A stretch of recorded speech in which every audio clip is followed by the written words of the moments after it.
브라이언 리의 401k. 집중 탐구.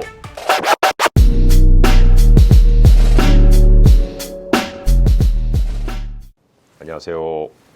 네. 이제 1편, 2편 연결이니까 네네. 바로 여쭤보겠습니다. 네. 가입 조건 같은 것도 분명히 있겠죠? 그렇죠. 일단은 그 에리사 룰에 의하면 네. 크게 세 가지 조건이 있습니다. 첫 번째는 네. 21세 이상. 그리고 나이가 있어야 네. 되는군요. 22세 성인. 네. 1년에 1000시간 이상. 그 회사에서요? 네. 1000시간 이상이요? 네. 그리고 1년 이상 근무. 이런 조건들이 있는데 요즘에는 꼭 6개월 아니시더라도요. 원하시면 해주실 수도 있고요. 그리고 또 하나는 1년 아니시더라도 뭐 갓 입사하시고 6개월 또는 3개월 바로 해주시는 경우들도 있고요. 물론 죄송합니다. 죄송합니다. 물론 정해져 있는 룰이라는 건 있지만 네. 조금씩은 융통성 있게 가입 조건이 조금씩은 바뀔 수도 있다. 뭐 이렇게 거꾸로, 보면 되나요? 거꾸로 네. 에리사 룰에 의하면 이 세 가지에 충족하는 사람은 무조건 해줘야 된다는 얘기죠. 401k에 이제 내 돈이 들어가잖아요. 네네. 그러면 이제 이게 어느 정도 투자된다라고 분명히 얘기를 했고, 그렇죠. 투자에도 여러 가지 옵션이 있지 않습니까? 그렇죠. 네. 우선은 이 플랜을 셋업하실 때에 우리가 이제 콜 라인업 펀드를 이제 지정을 해서 보통 한 20개에서 30개 정도를 기본으로 지정을 합니다. 그럼 그 안에서 이제 하시게 되는데 네네. 거기에는 이제 대부분 뮤추얼 펀드라든가 뭐 타겟 데이트 펀드라든가 그런 그 리타이먼을 활용할 수 있도록 리타이먼 플랜에 맞는 펀드들을 주로 이제 셋업을 하시고요. 그 이외에도 시중에 있는 별도의 리테일에 있는 뮤추얼 펀드라든가 또는 스탁이라든가 개별 스탁도 투자하실 수 있어요. 네네. 플랜이 올라오 한다면 또는 뭐 어뉴이티 프로덕트를 쓰실 수도 있고 이렇게 다양하게 여러분들의 플랜이 제공하는 그런 그 옵션들이 여러 가지가 있기 때문에 여러분 한번 알아보시는 게 좋을 것 같아요. 이게 나중에 그 본인이 어떻게 어떤 방향으로 갔느냐에 따라 결과가 너무 다를 수 있다. 뭐 이렇게 보면 맞습니다. 되겠군요. 사실은 방송 촬영 전에 제가 미팅이 있다고 그랬잖아요. 네네네. 오늘 거기도- 미팅 때문에 조금 늦게 이제 이렇게 네네. 좀 시작이 됐습니다, 영상이. 네. 거기도 이제 401k를 하시는 회사에 저희가 이제 세 분 상담을 해드리고 왔는데요. 아, 네. 네. 한 분은 좀 젊으신 분인데요.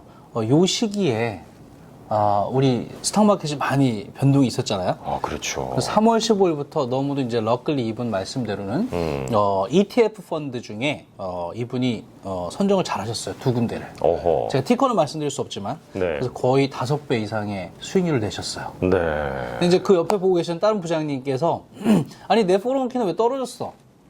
또 이렇게 말씀하시는 거죠. 완전 반대가 됐네요. 그렇죠. 네. 같은 회사의 같은 플랜을 가지고 같은 옵션이지만 사실은 그 안에 인베스트먼트 옵션들을 어떻게 고르시냐에 따라서 결과는 완전히 다를 수 있습니다. 여러분. 특히 부장님이 떨어지시면 더 속상하거든요. 그렇죠. 네, 그래서 제가 옆에 차장님한테 좀 조언을 구하셔라. 차장님한테? 네네네. 네네네. 그렇게 했습니다. 그렇군요. 그래서 여러분들 인베스트먼트 옵션이 우리 플랜이 얼라우하고 있는 옵션들이 무엇인가를 아시는 것이 굉장히 중요합니다, 여러분. 어쨌든 내 돈이 뭐 10년, 20년, 30년 후에는 생각보다 더 크게 자라날 것으로 이제 생각이 되거든요, 그렇죠. 사실은요. 그렇죠. 예, 그런데 그 중간중간에 비용도 좀 발생할 것 같아요. 401k이기 때문에 아무래도 투자 상품이니까. 그렇죠. 네네. 여러분들 일반적으로 브로커리지 어카운트를 통해서 투자하시더라도 별도의 또 인베스트먼트 비용도 있고 여러 가지 비용이 발생하지 않습니까? 네네네. 특히 이제 401k 같은 경우는 크게 세 가지 비용이 발생하는데 네. 첫 번째는 기본적으로 여러분들이 고르신 어떤 인베스트먼트 그 옵션에서 발생하는 익스펜스. 그러니까 익스펜스 레이시오라고 여러분들이 찾아보시면 나올 텐데요.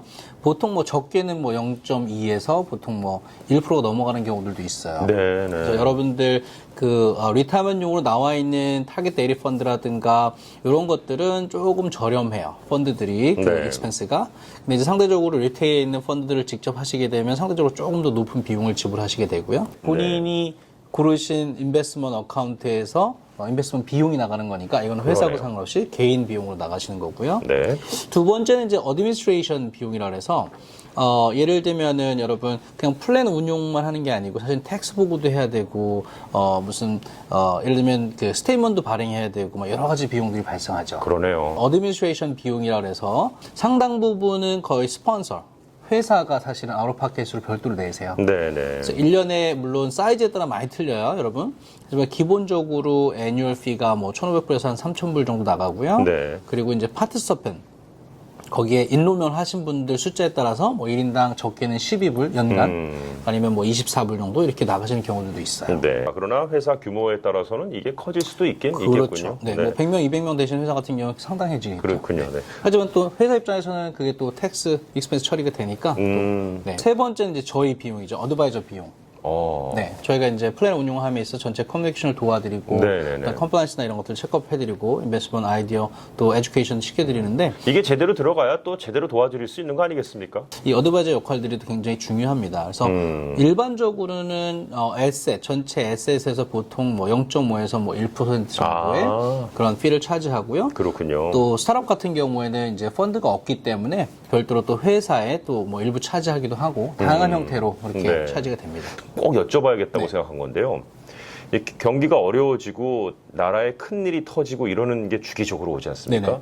그럴 때마다 많은 분들은 내 401k에서 돈을 꺼낼 수 없을까 하는 생각들을 많이 하셨고 네. 돈을 중간에 꺼낸다. 이럴 때 발생하는 비용들에 대해서들 서로들 물어보시는데 이게 네. 정확한 답이 잘 안 나오더라고요, 생각보다. 네. 우선은 여러 차례 우리가 이제 반복적으로 말씀드리지만 withdrawal에 대한 이야기거든요. 그러니까 withdrawal 옵션인데 일단은 원칙과 예외를 꼭 기억하시면 좋겠어요. 자, 그럼 원칙부터 갈까요? 그렇죠. 원칙은 두 가지입니다. 하나는 59.5세 전에는 꺼내시면 텍스 이외에 페널티가 10% 있다. 이거는 뭐 이제 거의 다 기억하실 거고요. 네네네. 그리고 59.5세 전이더라도 회사를 그만두면 이직을 하면 그 돈을 개인의 IRA나 또는 다른 회사의 401k로 페널티 없이 이전해 갈 수 있다. 네네. 이게 이 원칙이었고요. 원칙이고요. 네. 그다음에 예외는 여러분들 기억하실지 모르겠지만 다른 영상에도 있었는데 Rule of 55라는 게 있었어요. Rule of 55. 네. 네. 혹시 기억나십니까? 여기 룰이 너무 많아서 이거 자세히 또 복습을 안 설명해 하시네요. 주셔야 돼요. 복습을 안 하신 것 같아요. 네. 55세가 되셨는데 그 회사에 다니던 회사에 401k 갖고 있는 회사에서 은퇴를 하시거나 직장을 그만두시거나 하셨을 때에는 그 59.5세가 안 되셨다라고 하더라도 그 돈을 꺼내서 은퇴연금으로 쓰실 수 있다 그랬어요. 페널티 없이 여러분 텍스만 내고 쓰실 수 있는 게 예외 조항이에요. 네. 두 번째 예외 조항은요. hardship. 그러니까 뭔가 어려운 일이 있었을 때. 예, 어려운 일. 네. 일반적으로 hardship이 발생했을 때에 돈을 꺼내시는 거에 대해서 일정 부분 페널티를 내지 않습니다. 네. 여러 가지 조항들이 예를 들면 뭐가 있을까요? 네, 여러 가지 조항들이 한 6가지 정도 있긴 한데 보통은 뭐냐면 이제 financially 뭔가 hardship이 발생해서 직장에서 뭐 이렇게 레이오프 당하고 오랫동안 잡을 못 그럴 잡고 뭐 수도 이런 있고요. 경우 힘들죠. 네, 맞습니다. 그랬을 경우에 또는 뭐 집이 이제 foreclose를 돼야 되는 상황이다. 이런 경우에는 차압당하려고 그럴 때요. 그렇죠. 네. 또는 메디컬 가족 중에 아픈데 메디컬 비용을 충당해야 될 경우라든가 그리고 예를 들면 뭐 에듀케이션 교육비를 사용하는 교육비를 거요. 사용하거나 또는 disable 이런 경우들은 장애가 몸에 장애가 생겼다. 아하. 그런 경우에는 페널티 없이 꺼내실 수 있는 hardship withdrawal 옵션이 있다라는 거 꼭 기억해 주시고요. 401k가 룰이 굉장히 좀 뻑뻑하고 좀 아주 강한 것 같아도 어떻게 보면 융통성이 있네요, 생각보다. 그럼요. 네. 미국의 어떤 플랜들을 보시면 대체로 예외 조항들이 거의 있기 때문에 여러분 어드바이저분들하고 상의하시면 아이디어를 좀 얻으실 수 있을 거예요. 그리고 세 번째는 회사에 다니고 있는데 59.5세가 지나셨어요. 네. 그럴 수 있겠죠. In-service withdrawal이라는 예외 조항이 있어서 In-service withdrawal. 네. 그래서 내가 회사에 다니고 있지만 그 중에 59.5세가 지났으면 그 중에 일부 또는 뭐 상당한 액수를 내가 원하는 곳으로 옮기실 수 있어요. 상담 한 세 번째 분이 이제 그런 경우였어요. 그렇군요. 올해 이제 60세가 되셔가지고 이분은 40대 말부터 굉장히 많이 저축을 하셨어요. 지금 큰 목돈이 돼 그죠? 있겠네요. 거의 $500,000 가까운 돈이 그렇군요. 모이셨는데 이분 참 재밌는 얘기인데 따님들 자녀분들한테 너네도 열심히 놀아 30대 초반 됐는데 말을 안 듣는데요. 네, 회사에서 매칭을 해줌에도 불구하고 아이고. 그래서 참 안타까워 하시긴 하는데 이분 같은 경우에는 직장에 계시면서도 59.5세가 지나서 거기에 있는 상당 부분 50%는 좀 더 이제 안전한 곳으로 옮겨놓고 싶다. 은퇴를 이제 준비하기 위해서. 그렇죠. 그런 경우, in-service withdrawal. 근데 이게 이제 그 플랜에서 얼라우를 해야 됩니다. 그래서 여러분들 HR이나 어카운팅 담당하시는 분한테 꼭 확인을 하셔서 그 어드미니스트레이터가 그 얼라우 하는지 그 조항이 들어가 있는지 확인하시는 게 좋겠어요. 마지막으로 론이 있어요. 돈 빌리는 거예요? 론을 받으실 수 있습니다. 네. 개인 IRA 같은 경우는 여러분 론을 받을 수가 없거든요.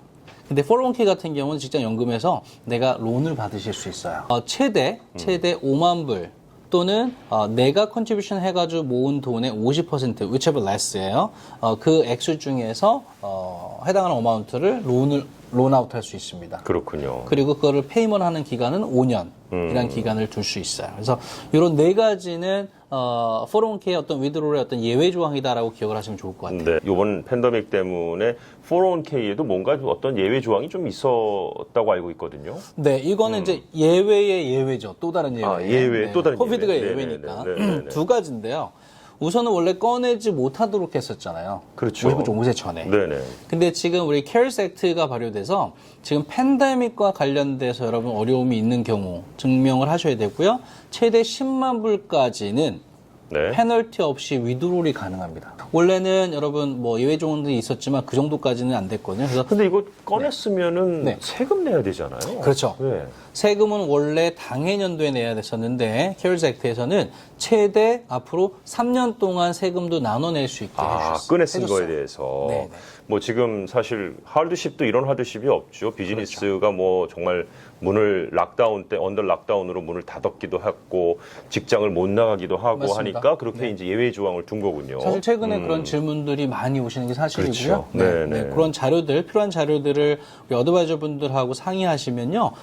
그 서포팅 해드리는 자료들이 있겠죠. 다큐멘트가 그거를 같이 제출하시면 언라우가 됩니다. 예외 조항이 아까 있었던 론에도 또 예외가 생겼어요. 그 론에도요? 네네. 네. 근데 네. 이 팬데믹 관련해서 하드십이 있는 경우에는 최대 10만 불까지 론 아웃이 가능하게끔 조정이 됐습니다. 5만 불에서 이제 2배로 올려서. 그리고 론을 하셨을 경우에 원래 5년간 상한이었는데 최대 1년 더 늦추실 수 있게 됐습니다. 상한 기간을. 그렇군요. 네. 그 언더 팬데믹 상황에서 여러 가지 구제책이 나와서 지난 몇 개월 동안은 괜찮았는데 사실 지금부터가 더 어려운 분들이 많거든요. 그렇죠. 그런 분들한테는 본인의 401k를 잘 활용하실 수 있는 아주 꿀팁이 아니셨나. 네. 정말 좋은 정보를 알려주셔서 감사드립니다. 하지만 네. 여러분 또 조심하셔야 될 건 이번에 이제 꺼내실 수 있다 그래가지고 일부 또 질문 오시는 거는 그럼 이걸 꺼내서 요즘 스탁 시장이 좋으니까 주식에 투자해야겠다라고 하시는 분들도 계시는데요. 여러분 그거는 크게 바람직한 상황은 아니라고 보여집니다. 여러분의 은퇴를 위해서 모아놓은 자금이시만큼 또 신중하게 생각해야 될 부분이 분명히 있다. 그리고 전문가들하고 항상